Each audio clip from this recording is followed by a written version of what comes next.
I'm going to tell you something I wish someone had told me before. Because there are moments in life when everything feels normal, calm, stable, safe, and then one sentence shatters it all. Just one sentence. My mother-in-law confessed something that changed everything. And no, it wasn't small gossip. It wasn't an exaggeration. It was a truth that ripped the blindfold off my eyes. If you've ever been betrayed, if you've ever realized you were living inside a lie without knowing it, stay with me, because this story might be yours. I was in her kitchen when it happened. Sunday afternoon. Quiet. The smell of fresh coffee and toasted bread. My husband had stepped out for a minute to run errands. Nothing unusual. I stayed behind with her. My mother-in-law. She had always been kind to me. A little serious. Observant. The kind of woman who seems to hold more than she says. We were sitting across from each other. She kept turning her cup in her hands. She wouldn't look at me. And then she said, "You don't deserve this." Just like that. No context. A chill ran down my spine. I asked her what she meant. Silence. A heavy, uncomfortable silence. Like she was deciding whether to ruin my life or save it. And then she said, "My son isn't who you think he is."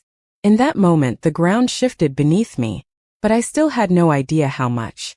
My husband and I had been together for 7 years. Married for 3.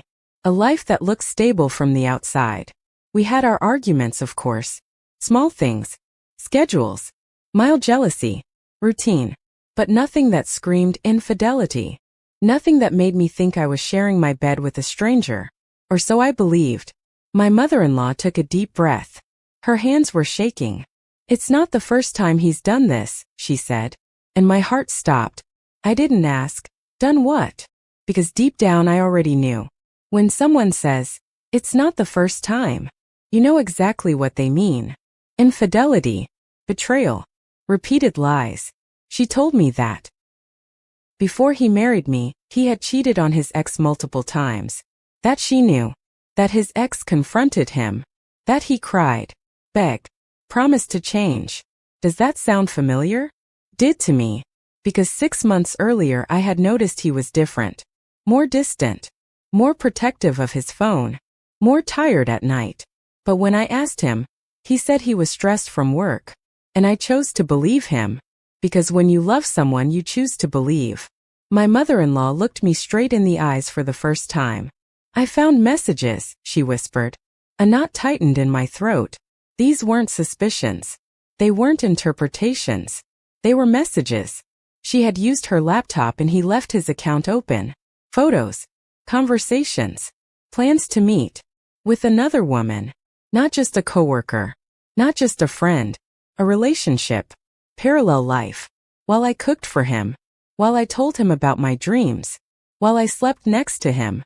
The worst part wasn't finding out he cheated. It was realizing I had already felt it. That my body knew before my mind did. The showers as soon as he got home. The way he avoided my eyes when we talked. The nights he turned his back to me in bed. Small details. That I ignored. Because no one wants to accept they're being betrayed. My mother-in-law started crying. And that was the strangest part. Because the person breaking my heart wasn't my husband. It was his mother. And yet she was the only one being honest with me.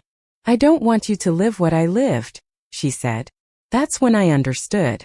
She had been cheated on too. She had stayed silent for years. She had endured. She had forgiven the unforgivable. And now she saw the same pattern in her son. The same story repeating itself. And she didn't want to be complicit. When my husband came back that afternoon, I wasn't the same.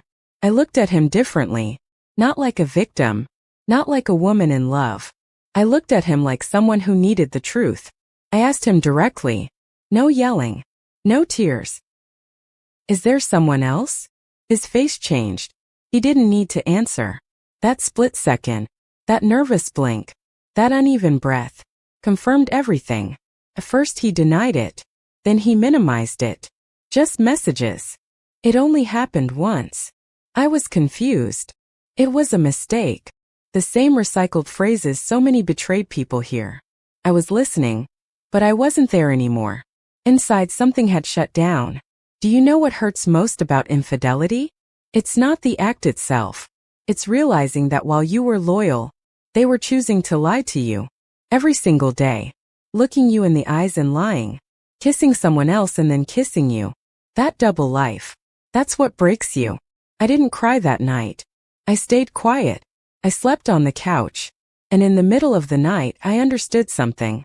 Betrayal doesn't start when you discover the truth. It starts when you decide to ignore the signs. The days after were chaos. He apologized. Promised therapy. Promised to cut contact. Promised to change. Again. But this time I had something different. Information. Clarity. Because when a mother chooses to betray her own son to tell you the truth, it's because she knows the damage is real. My mother-in-law called me 2 days later. She just said, "You don't deserve to live with doubts." And she was right. No one deserves to live checking schedules. No one deserves to become a detective in their own relationship. No one deserves to compete with someone they didn't even know existed. I asked myself so many questions. When did he stop loving me? Or did he ever love me the way I thought? Was I enough? Was something missing in me? And I want to speak to you now. If you've ever been cheated on, listen carefully. It wasn't because you weren't enough. Infidelity speaks about the one who betrays, not the one who is betrayed. Some people are addicted to validation. They need to feel desired by multiple people. They confuse excitement with love, and you end up paying the price.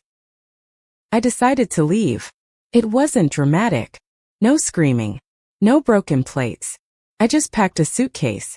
While I folded my clothes, he cried. He said I was destroying him. But here's the truth. I was already destroyed. Just quietly. I told him something I'll never forget. Love doesn't hurt like this. Betrayal does. And I left. The first months were hard. Very hard. Waking up alone. Relearning who I was without him. Telling my family. Feeling ashamed. 'Cause yes, there's shame. Even when you did nothing wrong.